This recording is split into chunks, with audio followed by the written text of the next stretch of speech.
In 1990, a televised adaptation of Stephen King's novel, It, aired on ABC.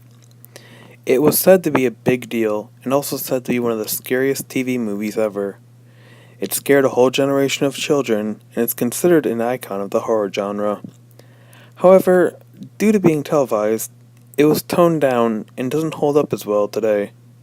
It's a good watch, but don't expect any nightmares. And maybe have some caffeine ready for the quote-unquote exhilarating second half of the miniseries.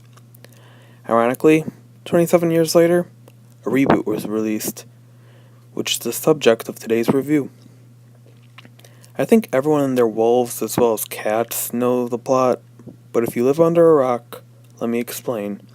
It tells the tale of a group of 7 misfit children who are on summer break, but instead of playing cops and robbers or camping, they are on the hunt as well as on the run from an evil demonic clown who can take the shape of your worst nightmare. Oh, and fear is like dipping sauce for it that makes the meat of its victims so much more tender. Anyway, the clown killed someone very close to one of the kids, so the boy forms a group of friends who are aware of the clown as well, and they plan to kill it. Now this plot may have been done a lot, but the way it's executed here is very well done. This movie doesn't just focus on the scary stuff, but also the characters, world building, and mood. I give plot an A for the concept and the complex writing. Next category is acting, and it is fan-fucking-tastic. These kids give you the impression that the adults in their town are oblivious to the supernatural shit that goes down. What is this, where 90% of the Haunting Hour episodes take place? So, they have no one but each other. They knew how to be scared, and they knew how to connect. It's almost as if they're all friends in real life. You're going to fall in love with these kids and pray none of them perish in the end. Of course, Bill Skarsgård is horrifying. He gives a sort of pedophilic side to Pennywise, which only adds to the horror. I give acting an A+. This is a new category, effects. The effects in this film were great. Most of it was CGI, but the way they used it was very well done. It was very appealing to look at and made the shape-shifting scenes look very cool and very realistic at times, as well as very scary. I give special effects an A+.